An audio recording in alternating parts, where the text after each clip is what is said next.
imperador se põe a espreitar e multiplica entre os homens os envios. 29. Para quem são os ais? Para quem os tesouros? Para quem as riquezas? Para quem as seixas? Para quem as feridas são casas? E para quem os olhos vermelhos? 30. Para os que se demoram bebedinho, para os que andam buscando bebida misturada. 31. Não olhes para o vinho quando se mostra vermelho, quando resplandece no copo e se escoa. Novamente. 32. Depois ao cabo morderá como a cobra e picará como o basilisco. 33.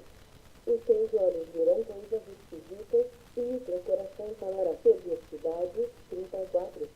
Será como que se deita no meio do mar, como que se deita no alto do mestre. 35. E dirás, espancaram-nos e não me doeu, bateram-nos e não senti, quando despertarei, então tornarei a beber. Provérbios 24. Não tenhas inveja dos homens malignos, nem queiras estar com eles. 2. Porque o seu coração maquina a violência, e os seus lábios falam para o mal. 3. Com a sabedoria edifica-se a casa, e com a inteligência ela se firma. 4. Pelo conhecimento se encherão as câmaras de toda sorte de bens, preciosos e deleitáveis. 5. Mais poder tem o sábio do que o forte, e o homem de conhecimento, mais do que o robusto. 6. Com medidas de prudência paras a guerra, na multidão de conselheiros está a vitória. 7.